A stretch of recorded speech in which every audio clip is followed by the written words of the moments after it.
Hello, I'm EcoChaplain Roger Wharton, and I wish to share with you some information about the Christian tradition that dates back to the very beginning of humankind's spiritual and religious thinking, feelings, and experiences.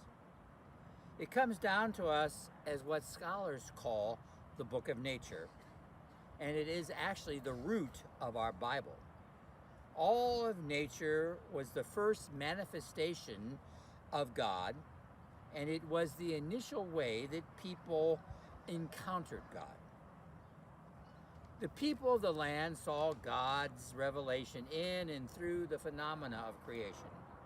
Oftentimes, the miracles of nature, like the rainbow, were understood as acts of God for their instruction and to help them better live in relationship with their Creator.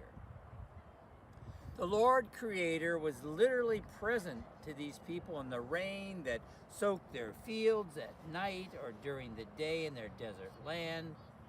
He was present to them in the plagues that ravaged Egypt before the Exodus, the parting of the Red Sea, permitting them to flee the Egyptian army, and the stopping of the flow of the Jordan River to permit their final passage into the Promised Land, could not be understood as anything other than the action of their loving God.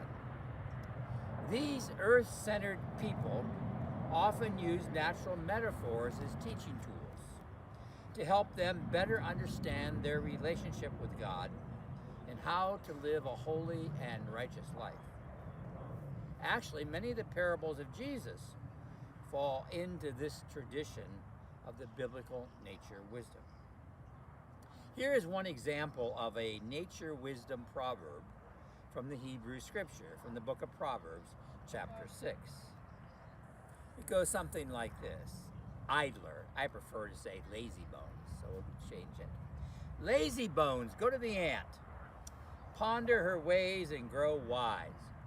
No one gives her orders, no overseer, no master, yet all through the summer she makes sure of her food and gathers her supplies at harvest time. How long are you going to lay there, lazy bones? When are you going to rise from your sleep? Nature wisdom was not only the knowledge of farmers and shepherds and village folk. Understanding the natural world was also considered part of what made individuals great in the eyes of the people.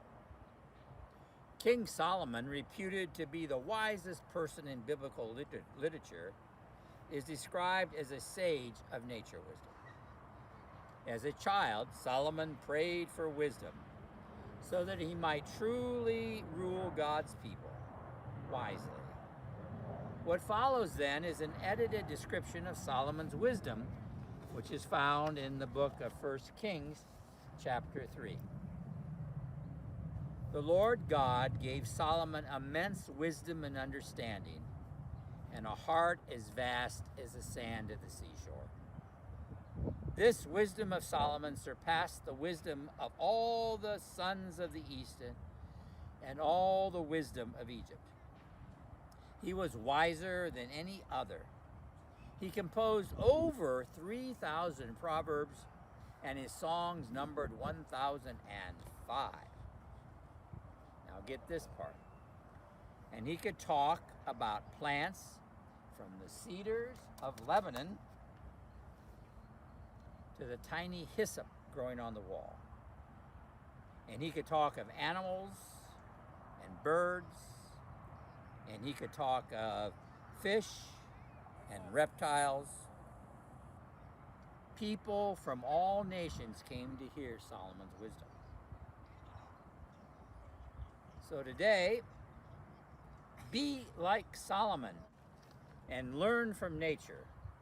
Now, you don't have to be a zoologist, a botanist, an arborist, an ornithologist, a herpetologist, or even an ichthyologist.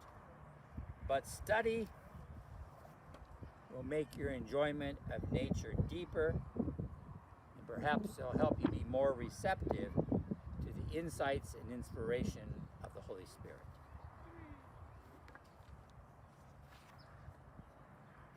Lazy bones, go to the ant, the birds, the trees, the fish, the lizards. Go to nature, ponder her ways, and grow wise.